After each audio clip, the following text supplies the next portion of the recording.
Good day, lords and ladies. My name be Nathan. And mine be Haley, and we are... From the Hobbit Hole.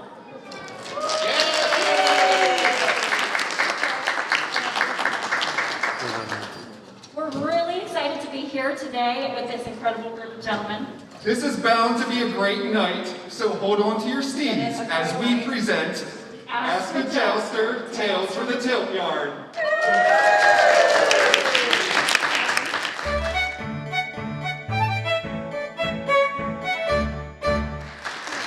We are a YouTube channel. We do a lot of vlogging. We do tasting of foods from around the world. We do a lot of Renaissance Faire vlogs specifically. So Pennsylvania Renaissance Faire is our home fair. That is where we got to know most of these gentlemen up here. Your men of chivalry. Most of them. Let's not go too These far. heroes on horseback. Your jousting knights!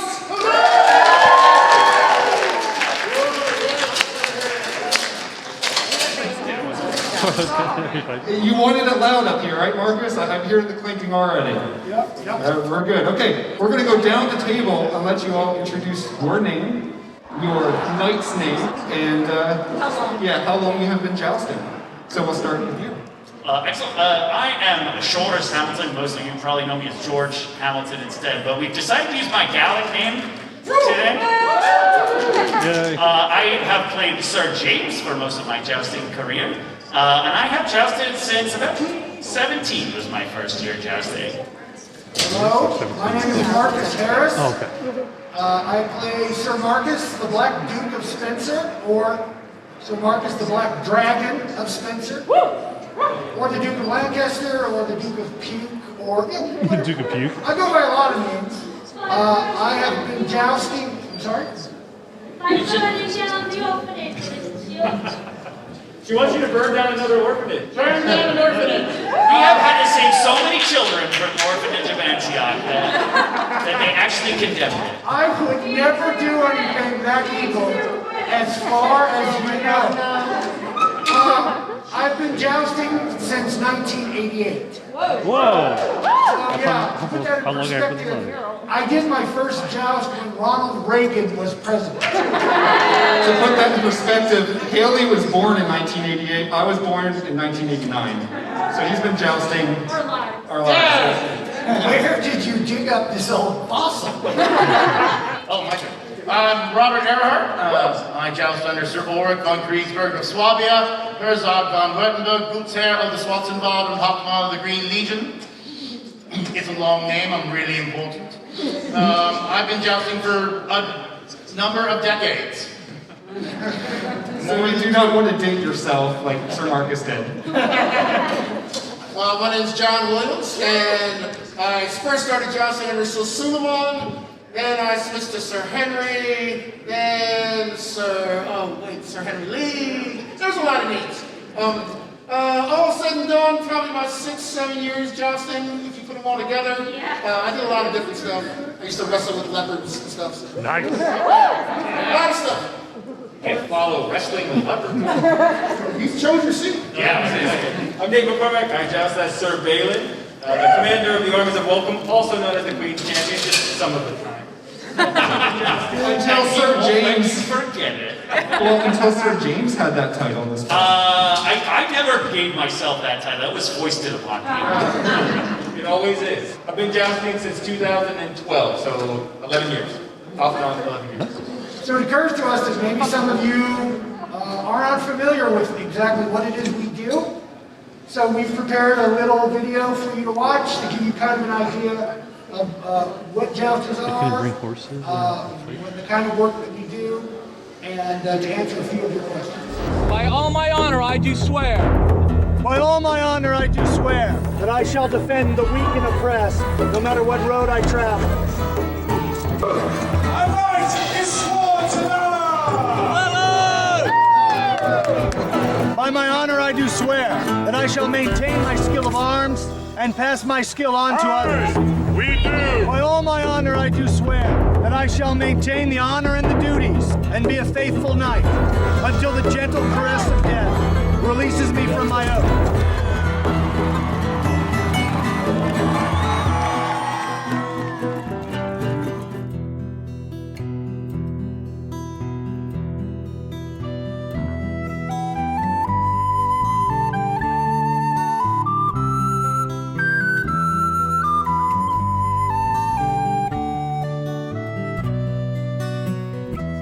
We're depicting a mid-14th century style of jousting. It was kind of a transition period getting into that full armor, which a lot of people think that's the only type of jousting they did, is in full armor. We just happen to be depicting a different century.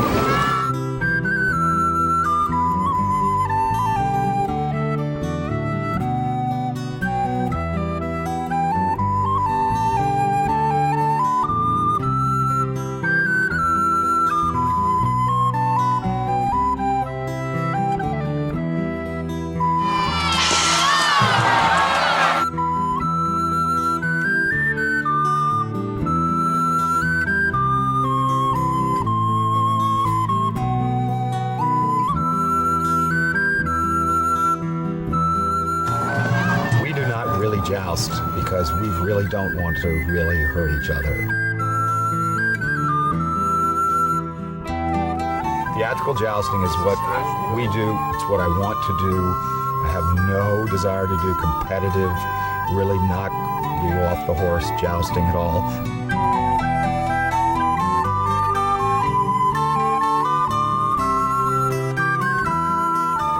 Sometimes they find us, the people that want to joust for us sometimes come to, well, lots of them come to us. It is finding the right one. That's the tough part.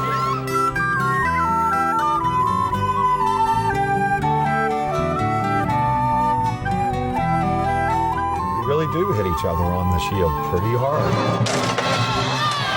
We really do fall off the horses and hit pretty hard.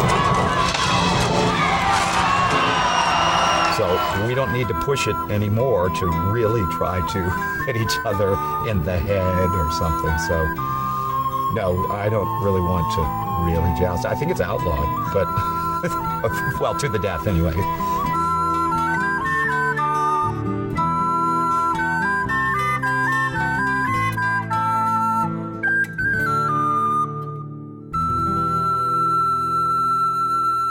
I've been jousting since 1988.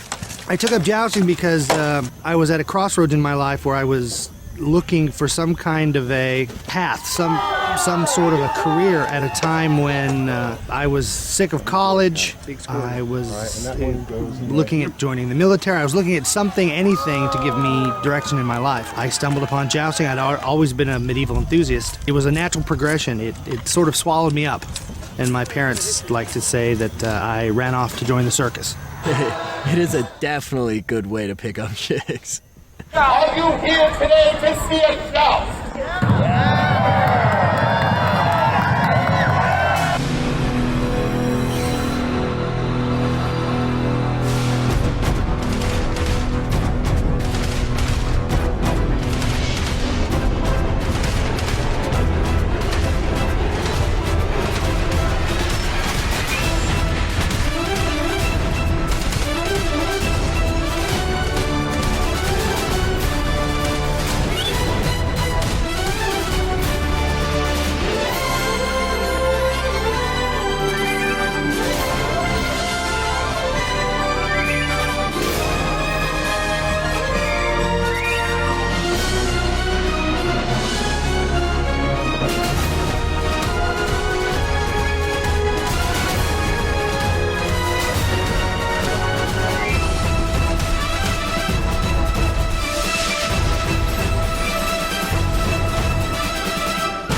Hey Haley, did you recognize some of that footage? I'm pretty sure I did, yeah. Did any of you recognize some of that footage? Yeah. Good. That was great. So we are going to take some time here to ask some questions from us, and then here at the end of the panel, we're going to turn it over to the crowd. So be thinking of questions that you want to ask these guys, and then at the end, we'll let you ask them. So would you like to take the first question? Sure. All right, so what inspired you guys to become jousters? I guess I will start since I'm down at the end of the table. I have always been interested in stage combat. I loved the idea of committing violence non-violently. And just the idea of portraying stories through physical action and through swordplay and things like that. And I think jousting is a very particular and almost kind of a pinnacle of that art form, I think. So when I got the opportunity to do it at the Pennsylvania Renaissance Fair to ride with these guys, I was really excited to do it. I love swinging swords around, and I love riding horses, and it was just kind of a great combination of the two. I kind of already answered that in the video, but I was a theater kid and a big D&D enthusiast. Woo! Oh, yes. Back in 1980, when it was not as popular back then. So, nevertheless, I stuck to it, and I finally found a way to combine my love of all things medieval, knights, knighthood, action, stunts, sword fighting, with my love of theater. And I wandered out onto the road and spent 30 years there hauling up a horse on my head for the entertainment of the good people. Fantastic. Sir, Well, I've been doing, as a young guy, I've been doing stunt work, and I've worked for a couple joust companies as a squire. I always have a passion for history. I was always in martial arts and fighting and fencing and all that. And honestly, I really made it a profession when my lady at the time said, I think I'd really like to own a horse. And I went, I only know one way to really make money at horses, and that's to make them perform and joust them. So that's what we did. And almost 30 years later, I'm still doing it with horses and jousting, and it's a way of life. next time I figured out a way to have horses. Wow, what inspired me to do it? I think for me, it was the adrenaline. Like, I'm not gonna lie. Like, there's nothing like having to take like 15 different separate things and put them together. And if you don't put them together right, somebody dies. Everybody dies. That's true. Yeah. Hardly named. Scarred for life. Yeah, I like the adrenaline. You know, also, you know, it kind of, that's my chosen drug of choice, adrenaline, because they can't take it from me, and I always have it. Yes. Very nice. Yeah, very similar to everybody else. You know, I loved knights as a child, and when I realized around 7 or 8 years old that you couldn't actually be a knight anymore, I thought that was very unfair. But then later on, I discovered jousting, and I squired for a little while, and then I actually got a chance to do it. And same thing, you know, the first couple times you ride out for that first time in the show, and they call your name, and you ride out, and the crowd, you know, starts cheering. I mean, there's probably not another drug out there that'll give you that same kind of feeling. Yeah, there is nothing like getting a few thousand people cheering for you. Yeah. And you know that really soon you're going to be spitting sand. But you know, it's really great to feel. Absolutely. And you know, the other thing is working with all the other knights. You know, that there's a very, very strong connection that you have with people that you know, put it on the line with every weekend like that. And that's also another thing that makes the lifestyle really addicting. Yeah, I guess you really have to trust the guys that you are facing off against to have your back. That helps. Yeah. You know what? You also have to trust the guy and the horse. Yeah. There's another guy in this, and it's easy to trust. We've seen some horses have minds of their own during shows. No, they definitely do. And they can learn shows. They can also learn the show if you're not there. If you fall off, I got taken out early once. My horse freely ran the rest of the passes without me, because that's what he did. Good horse. He knew his job. That is a testament to a really good horse. He was a good horse. Smart horse. Smart horse, yes.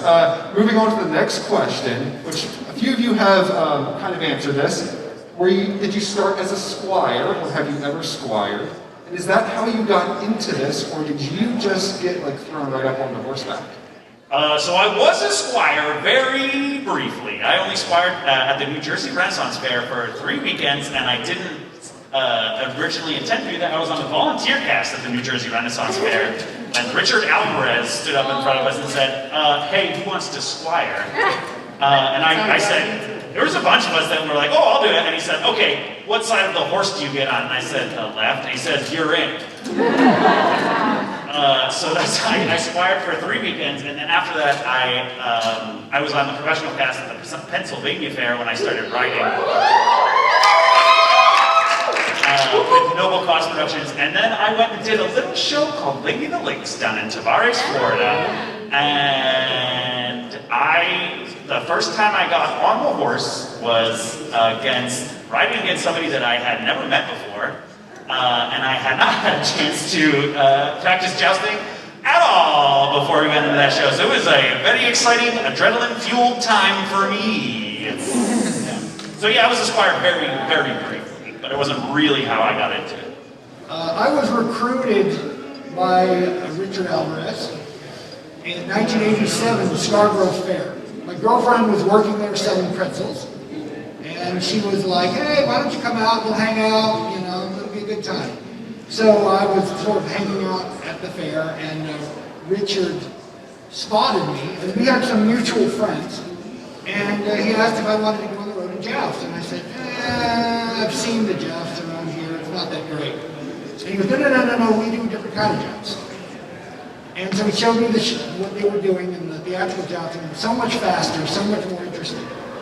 And I was like, wow, I got to do that. So he said, come on the road as a squire, and at the end of the year, we'll give you an audition, and then we'll see if you can be a knight. At the time, there was only really one joust company that did the kind of jousting we do in the country. It was the Hannah Lee's Action Theater.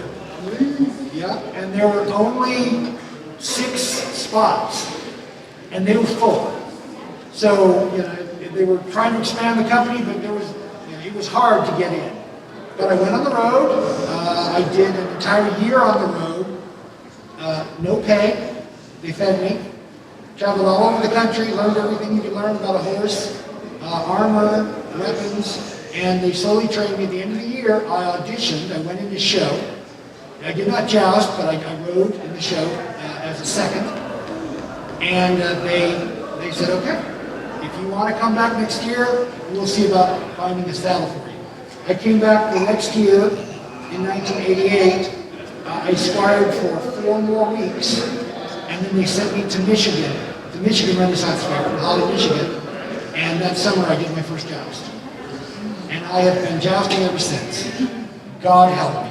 And you're still in one piece. Well, I'm sure there are pieces of you all over the country. So yes, I was a squire, and I highly recommend it. Because unlike our friend here, I had all the time in the world to learn everything I needed to learn, to rehearse it, to know it before I got my shot. And nowadays, that's not always the case. Back then, if you weren't a squire, you did not become a jouster. Yep, I was a squire as well, and what Markus says is true. I make all of my knights squire at least 1 year before I put them up in the saddle. Because I want you to know the job from hoof up.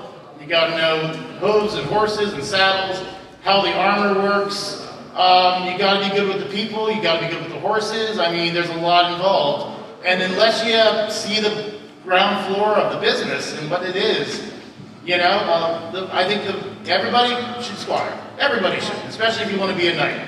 That's the way it was done, and I still do it that way today. Yeah, same thing. I actually squired for that guy. I was in squire too for a while. Yeah, we've been Wait, how many people squired for Sir Markus? You notice we kept swapping out. There's only so long you can take.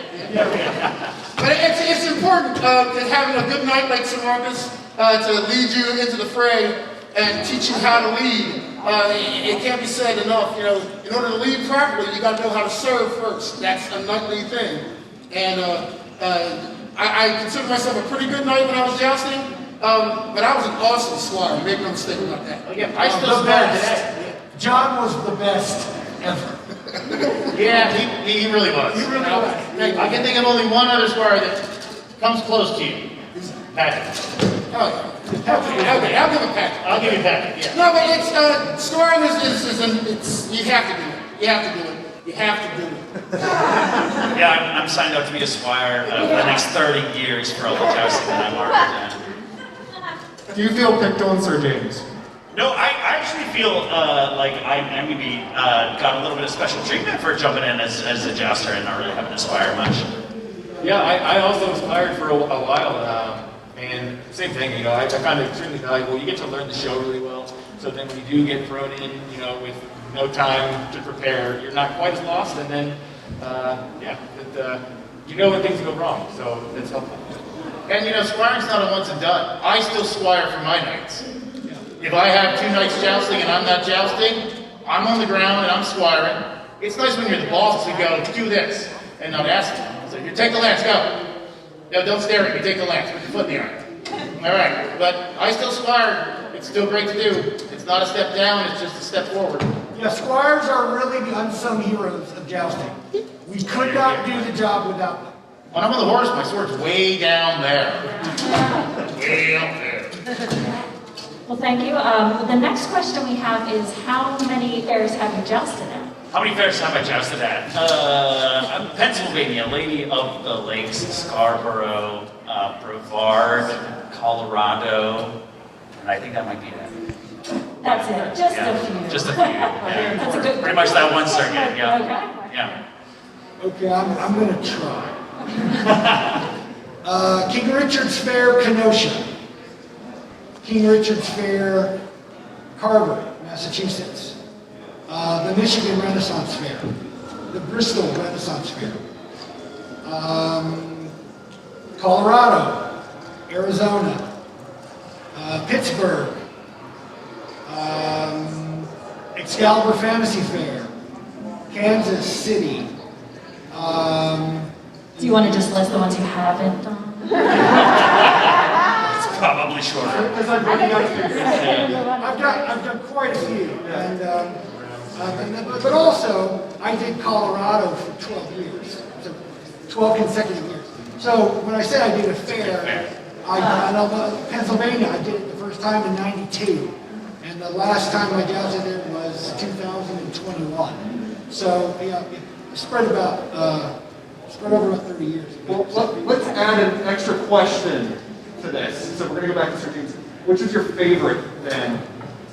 So out of all those fairs you did, which was your favorite? So then when you list all of the fairs, tell us which one was your favorite. We are going to get in so much trouble. I feel like I'm morally obligated in this moment. You wrote the questions. It was on here. Yeah. To say the Pennsylvania Renaissance Fair. It is my home show, and I do love it very dearly. It's where I learned to do a lot of things, including jousting. I will say, though, having said that, the Colorado Fair is a dang close second. I love the Colorado Fair. It is at a beautiful site. The people are great. I really like the field. It's a rock hard field, as I'm sure somebody will attest. Falling on that field is not fun. But it's just a gorgeous place. You're right on the Front Range in Colorado. You roll out of your bed and you can just like go on adventures. I've done, hiking. Mountain jousting. Yeah, it is. If you are literally on the side of a mountain, and there are like 4 bears that come and visit the dumpsters in the campground every May. What about you, Sir Markus? Well, what is my favorite Renaissance Fair, or what is my favorite Renaissance Fair that I've jousted? Favorite one that you jousted at? Colorado. And it's probably not really fair to Pennsylvania, because I like jousting in Pennsylvania, and I've done it quite a bit. Colorado was essentially my show, my home fair for 13 or 14 years. So I also like coming home to Pennsylvania later in the year. It's a nice place to come home to for the fall. Oh, that is true. But, yeah, I'd have to say Colorado. Sir Ulrich. Wow. Like, I've jousted at almost 35 fairs across the country. So we'll just leave it at that. I don't have 35 fingers. Yeah, that's what I'm saying. I've done about 35 fairs. I've done lots. Like Sir Markus, I've jousted at, like, I did the New York Renaissance Fair for 8 years. I jousted there. I've been in Kentucky jousting there for the last 9 years with my troupe. But, I like fairs for different reasons. Like, when I was jousting Michigan, we did that for 6 years. And the fair is nice, but the society of people who live there was awesome. But my favorite fair, I have to say, is the fair where I met my lady love at, which is up in Maine. That's where we met, and that fair will always hold a soft spot in my heart because it's where my true love was found. Everyone swoon.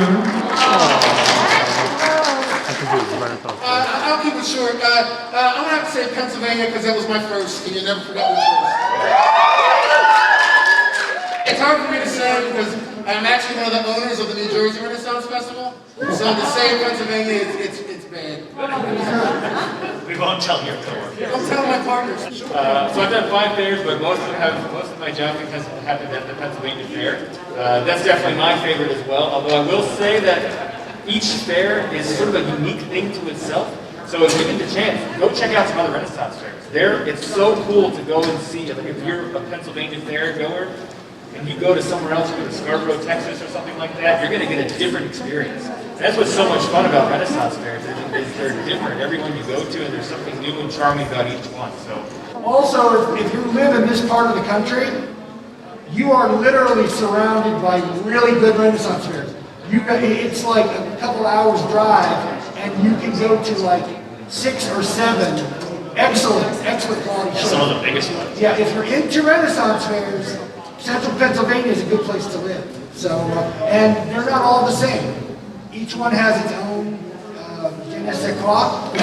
So, yeah, definitely get out there. Look at other jousting companies, other acting companies.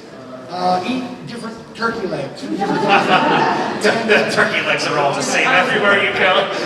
All right, so we want to know, what is the craziest thing that's ever happened to you while jousting? That could be a lot of different things. I think, I'm just gonna, I'll keep this one simple. So one time in Colorado, we almost jousted in a lightning storm, which is scary around here, but in Colorado, when you're on top of a mountain that doesn't have any cover on it, on the joust field, you are literally wearing a bunch of metal, you're carrying a 10-foot pole in your hand, and you're just out in an open field. So there was a time, the thunder was rolling in, it was raining, it was hailing at the time. We still went out there, we got on the horses. We were sure the joust was going to be canceled at any time because the thunder was like right over the hill. But they didn't call it until I literally put the metal can on my head and I went to pick up my lance and I just thought, oh God, here we go. And then as soon as I picked that up, they called it, and I have never taken my helmet off faster. The craziest thing that ever happened while jousting. Okay, I've got a lot of those, but I've got one that hands down, it's surreal. Also happened in Colorado. I was jousting there, I think it was 1999. It was kind of a rainy day. It was overcast, and it was a very small crowd. So we decided to come out and get in the joust anyway. Because we were wet, the armor was wet, the horses were wet. We might as well do something, you know. These people paid money to get in, let's give them a show. So, okay. Out we go to do the joust. We come in, we perform testing of the field. And then we progress in the show to the point where we are getting our favors, and we parade our favors, and we come back to center. And everyone looks to one end of the Tiltyard, and there is a bear who has decided to cross the Tiltyard to get to the trash dumpster on the other side of the fence. Why did the bear cross the Tiltyard? So everyone stops, and we watch in slow motion this bear cross the diagonal the joust arena. He just sort of skirts the joust and goes up the hill. And then the trumpeters, da, da, da, da, da, da, da, and we continue the show. Yeah, craziest things. Like Sir Markus here, man, I got a lot of crazy stories. I've jousted in lightning storms. To the owners of the fair telling me not to, but there was people and I wanted to joust, so we did that. Jousted in hail, that was crazy. Jousted around a tornado. Nice. But there's one crazy one that, like, this for me was fun and very crazy. So we were jousting in western Pennsylvania. Our list, which is the divider down the center of the field, I was trying out different designs, but this one was all connected. And we were turning the joust, and the one night on the one side, my opponent turned his horse tight, hit the end of the list, and the whole thing crumples in like a big erector set falling down together. So it's a big mess. I didn't see this. I had my back to the list. I turned my horse. I give him the cue. We shoot off. All of a sudden, I see the fence crumbling, crumbling, crumbling. I'm on top of the horse going, crack, crack, crack. My horse gives me all the signs that he's going to jump.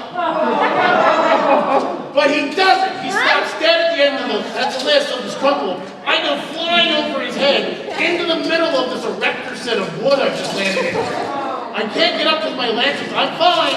My squire comes over and I go, get me out so we can keep jousting. My lance is between my legs. I'm stuck in a pile of wood. They dig me out. We continue with the joust outside the list.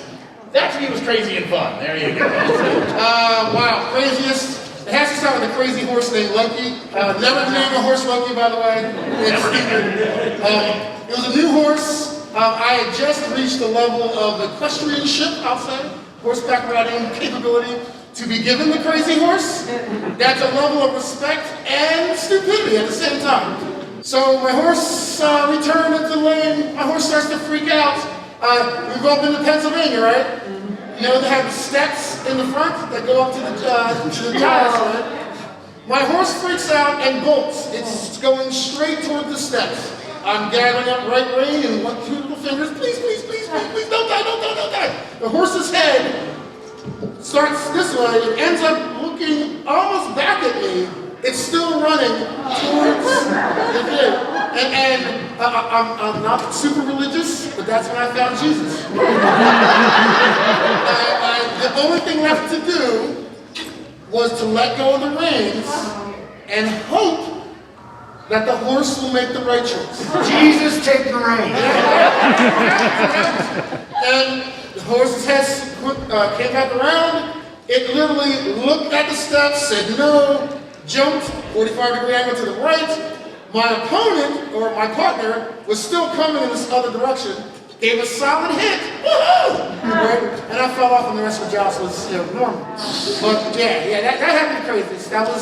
There comes a point where the joust goes crazy sometimes, and you just gotta go, okay, hope somebody's got a plan, because mine are done. It's live theater, you just go with it. So, I don't know if this is the craziest story, but it's one of my favorite crazy stories. It involves Richard Alvarez. You might have heard the name before, one of the godfathers of jousting. Can you tell us who Richard Alvarez is briefly? So, I think Mark would probably be the best to introduce. I was Richard Alvarez's squire. That's how long ago that was. He was the managing partner and general director of the Hammonese Action Theater for many years. They were one of the first joust companies in the United States and the first theatrical joust companies in the world. And he trained me, taught me everything I knew. He was a legend in the industry.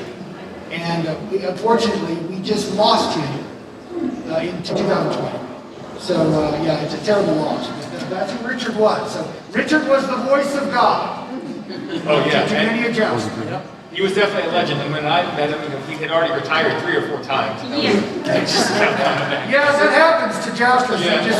He was the Brett Favre of jousting, is that what you're saying? I don't know that reference. What?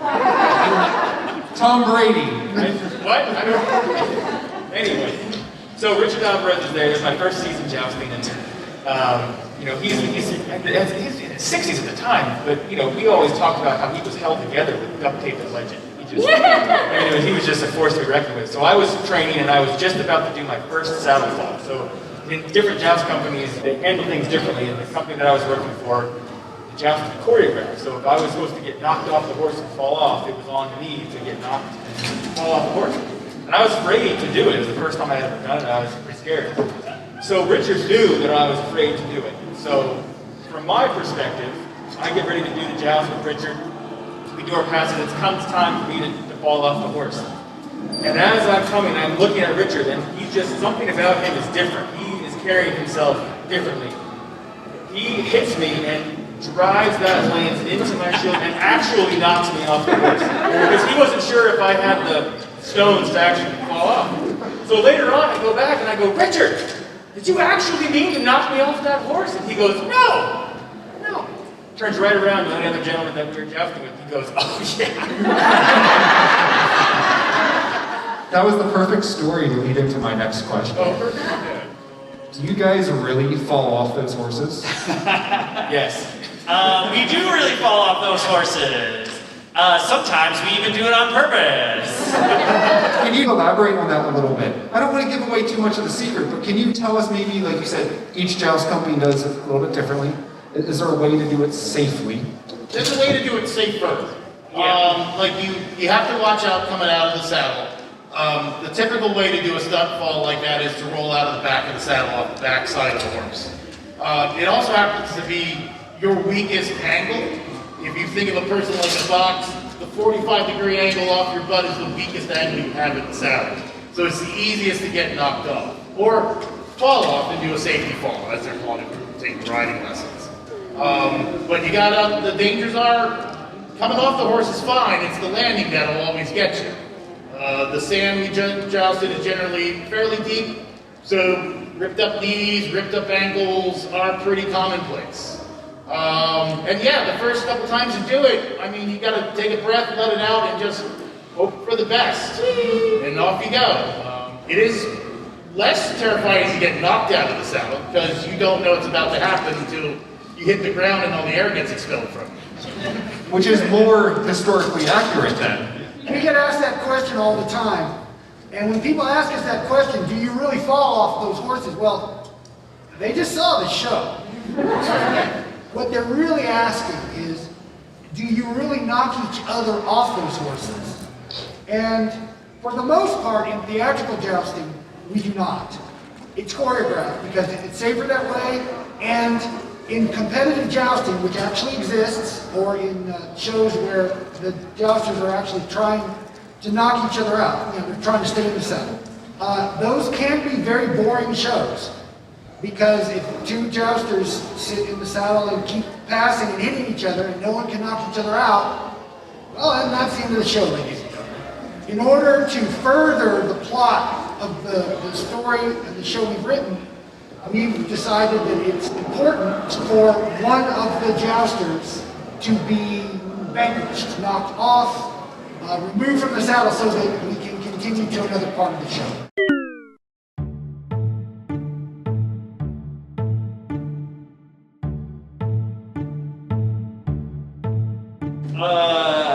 I'm not going to look at the end of the table when I say this. There are a couple of horses that I really enjoy riding in the herd of the noble class horses. One of them is Storm. I really enjoy Storm, but I will say my favorite horse to ride is Easy Money. He's a great horse. He tends to be a little nervous sometimes about going into the joust passes. He doesn't like to get hit, but he's a very responsive horse, and it is not hard to get his energy up. I think often, yeah. This is what happens when I say that I want to ride Easy Money. And Sir Aelin doesn't take kindly to that. I've had therapy since then, it's okay. Yeah, he's doing much better. Yeah. We're all very, very pleased with the progress that Nate has made with his anger issues. I tend to find that it is easier for me personally to calm a horse down than it is to get it amped up. So I prefer a more hot-blooded horse, one that has energy of its own to kind of give. So that's kind of my preference. In 1990, I encountered my perfect horse. She was my partner. She was way too much horse for me at the time. And she taught me to ride. But once she and I connected, this is a horse that I could do anything. I could jump this horse through a brick wall and she would just do it. She'd do whatever I asked. She was fast. She was smooth. She knew the show better than I did. She always protected me. One time in 1991, the last day of the fair in Carver, Massachusetts, King Richard's Fair, my opponent's horse swerved in front of me, turned sideways and stopped. I pulled her up and asked her to jump over the other horse. She almost cleared it. But because she went up, we didn't go under. And she did a complete forward roll. When her hindquarters came up, she shot me out of the saddle like a catapult, and I flew like 15 feet. I rolled out of it, she rolled out of it, we both got up and we were fine. On another horse, I would have gone under that animal, So I can ask her to do anything. John knows. First horse I ever saddled to learn the process. Well, I've always owned the horses I've jousted. A lot of times nice companies come into a company and the horses are already there. So I'm going to steal this actually and show you Frederick. Yeah. This was a horse I jousted on. He was my horse. That's him right there. He was a Belgian quarter cross. This horse loved to joust. I owned him since he was 6 years old. He was game since the very first time I met him. And we jousted everywhere and did everything. That horse loved to joust so much. In Michigan once, we were jousting. The other night had a bad movement on a horse. The lance came down and clipped Fred in the face just below the eye. Now, his eye was fine. He got taken off the field. The vet came out, stitched him up, and said, well, that's going to be swollen, and you probably shouldn't ride him tomorrow. And it was the second day of the show, and all the other horses went out to train in the morning. He almost broke down the stall to get out. I ended up jousting him and riding him the next day because he wouldn't think of me going out there on somebody else. And, yep, he was my boy, and we did fire, we did movies, he hated guns, but he would do cowboy stuff for me. We jousted around a fountain, we jousted in the streets of Philadelphia. I've jousted him at prisons. Yep, he's my favorite horse. He did pass away a few years ago. My new horse, Marauder, is young and is brave, but I don't think I'll ever have another horse like Fred. The partnership you develop with a horse is unlike a dog or cat or even other people. It's just something special. Yeah, you don't put your life in the hand of your cat. No, The horse could kill you anytime it wants to, and you made an agreement that it won't. exactly. And then it listens to you, and then it also takes care of you. It's hard to pick a favorite horse because there are a number of horses that I've had the opportunity to work with that I've loved for different reasons. Easy Money is an example. He's one of my favorites. But then there's other horses that I've loved because they had a different, unique quality about them. Getting a chance to work with those animals is something very, very special. And I understand that most people will never get a chance to experience that. And if you get a chance to do it, it will change your life. I have a question. We talked a lot about the Knight's Tale. And I've always obviously noticed their jousting is different. Their lances look different than what you guys use at the fairs, things like that. Can one of you tell us the difference between their type of joust and what you guys do? Is there a difference, or is it just the type of... Well, a Knight's Tale is technically set in our period. So it is, Chaucer is there. He jousts the Edward the Black Prince. We know, historically, when Edward the Black Prince was touring in disguise as a jouster. We know so we can pin it down almost to the exact year. It would have been great if they had done it full period, but then you wouldn't have got the We Will Rock You. Yeah, I mean, the Knight's Tale joust went through a lot of different periods. You had armor from the 16th century, 15th century, 17th century They joust. mixed it up. They really mixed it up to make everybody seem like from different countries and different places. The way the lances exploded is very theatrical. They were full of spaghetti. Yep, they're hollowed out, they were spaghetti, they're repainted so they break in big splinters, where actual wood lances break in chunks. Yeah. There's a lot of difference. They showed using the arrettes a lot, the hooks on the breastplate and such like that. Much later period. Yeah, that's the biggest difference. But yeah, it really came down to budget. I mean, each of those lances in Knight's Tale, I think, took 12 hours to make. Yeah, according to Jared Listiak, another legendary jouster, for those that don't know, they tried to make breakaway lances out of spaghetti, just like they did in the Knight's Tale, but they didn't work because they couldn't waterproof them well enough. And when the water gets in the spaghetti, it turns it way more solid than wood, so it was even worse. It was like fiberglass. Yeah. You just did not break it. Yeah. Tell us something interesting about your armor, because I see all you guys are wearing different types of armor. You're talking about period armor. Is it all period to the Renaissance time that we are used to when we go, like the Tudor, Elizabethan time? I would say that Rob and I would have two completely different answers to that. So I'll let Rob go first. The armor that you see at most Renaissance fairs is in period to the Elizabethan time period. If the Queen's there, the armor that you see generally is an Elizabethan jousting armor. One, for a theatrical joust, that armor is way too limiting in body motion.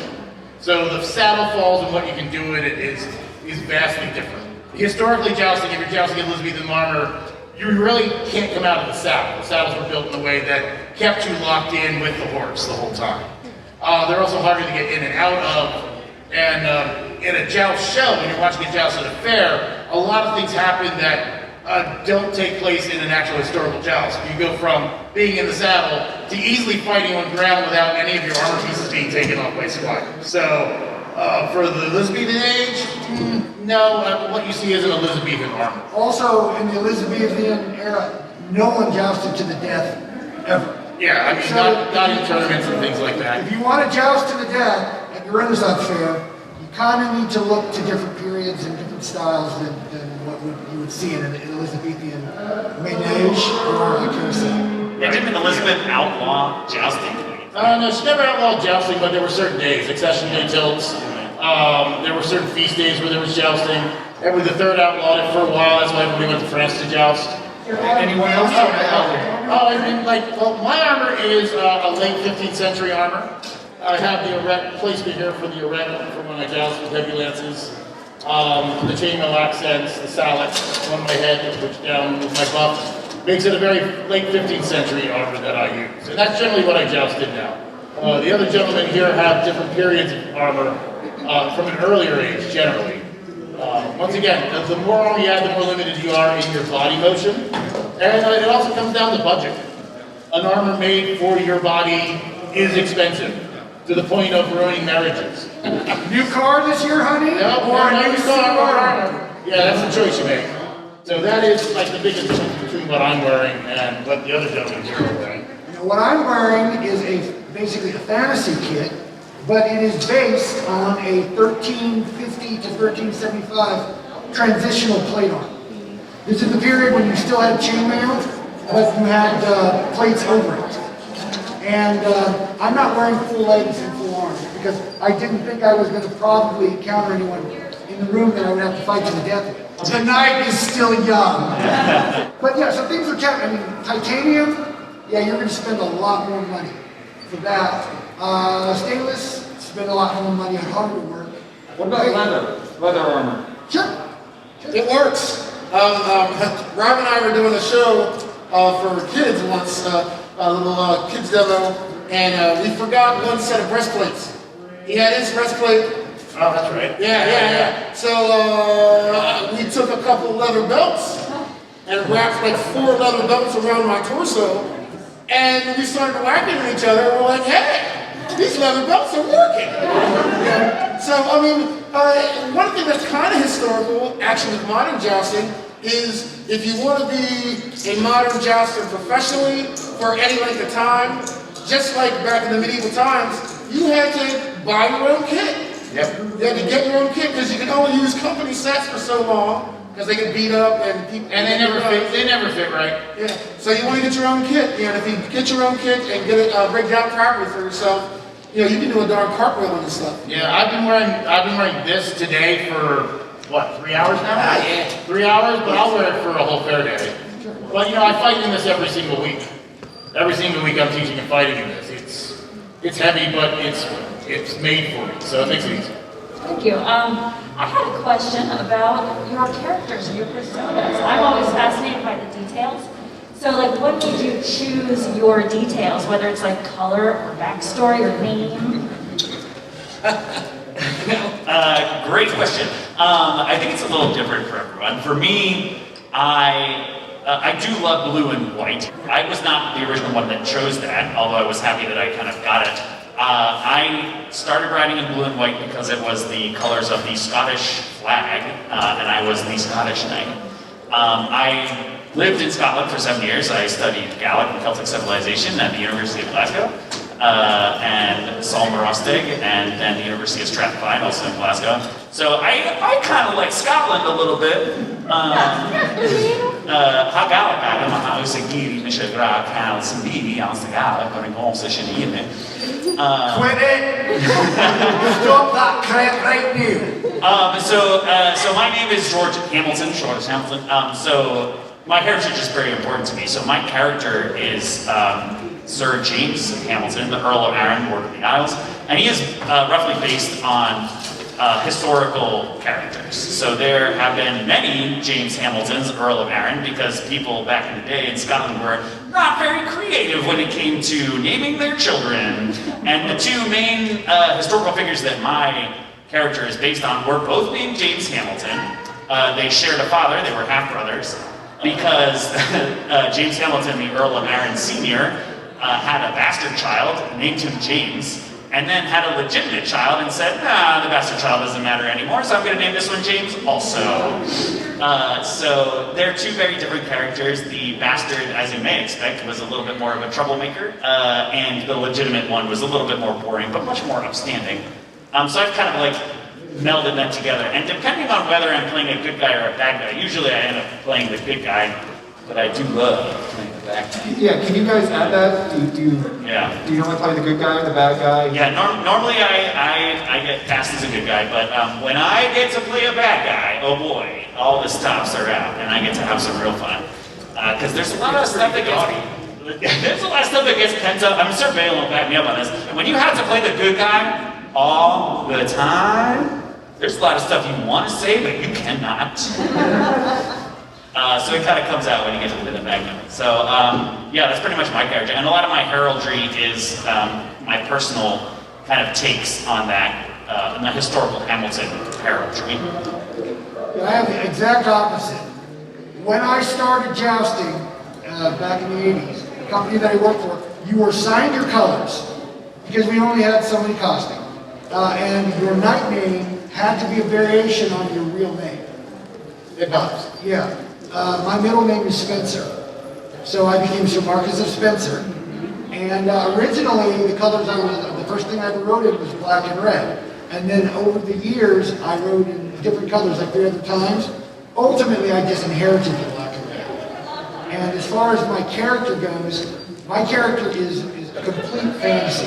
He's based on an anti-paladin D&D character I played. Chaotic evil and just ridiculously evil. Like humorously, obnoxiously, pathetically evil. And because of that, I'm proud to say that I am not the first person ever to say cheat to win in a joust arena, but I am the third of the hundreds that have done it. I actually went to Medieval Times about 3 years ago, and the crowd and the squires in the show were chanting cheat to win. And I'm going, I know where that comes from. When I started jousting, I went much like Sir Markus, I was surrounded. And I was driving into the Connecticut Fair, and I got this phone call, hey, we want you to be the evil knight at the Connecticut Fair, and we want you to be German. I went, okay, fine. Literally, on a 10-hour drive up to Connecticut. I went, well, Knight's Tale just come out, so I'll be Sir Ulrich. And I went, well, I'll be Sir Ulrich of Swabia, because it's a place that doesn't exist anymore. All right? And then Sir Ulrich was John of Borg, and he just was a lot of fun for the crowds, because he's an idiot, baddish, good, not great guy. And, he just understands that peasants are peasants. It's not your fault you're peasants. I blame your parents. They should have been nice people, but they weren't. We love the peasants. And so it was a year later that I found out that Sir Ulrich of Swabia really existed. Sir Ulrich, the Duke of Württemberg, actually existed. And then I have been playing him ever since. And I can never stop playing him. Because, once you start, you start singing the song you never had, it just goes on and on, my friends. No matter who started it. Yeah, I'm fine. I was just going to say.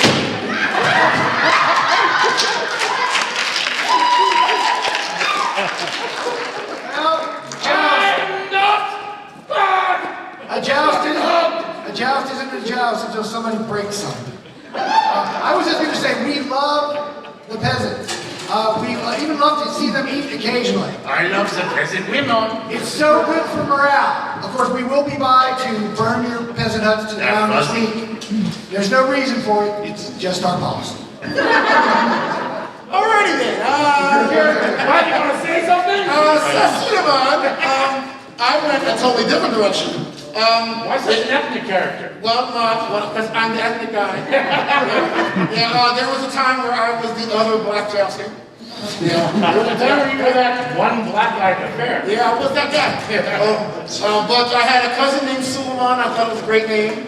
And then my wife was, my girlfriend at the time, was reading a romance novel, and it was Middle Eastern based, and there was a Caliph of Kashgari. So I was like, I'll be Sir Suleiman, the Caliph of Kashgari. I know it. And I originally wrote in black and white.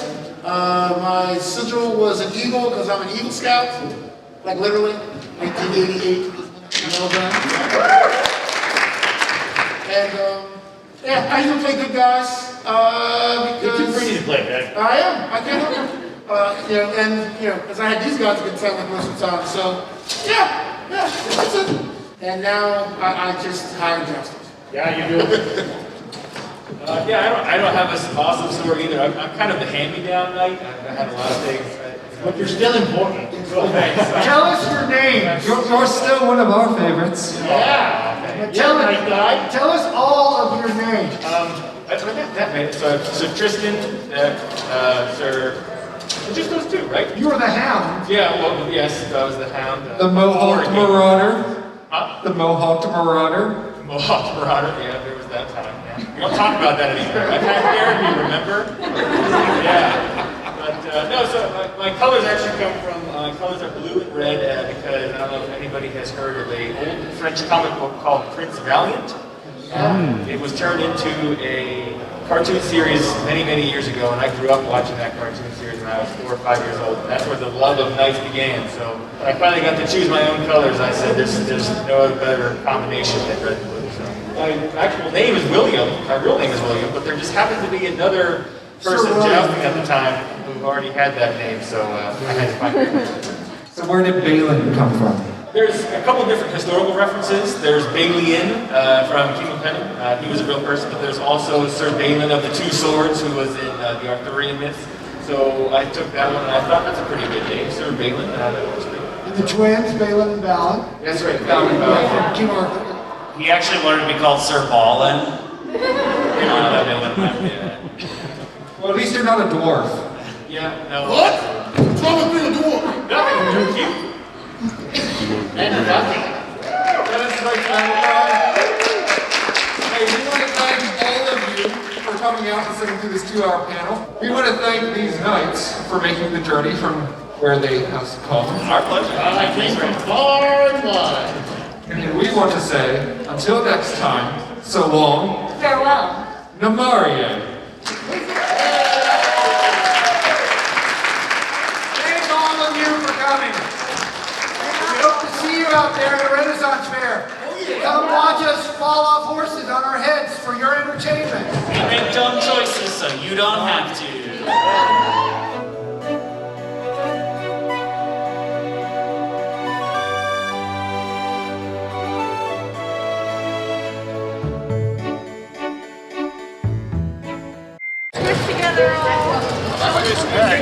I'm good.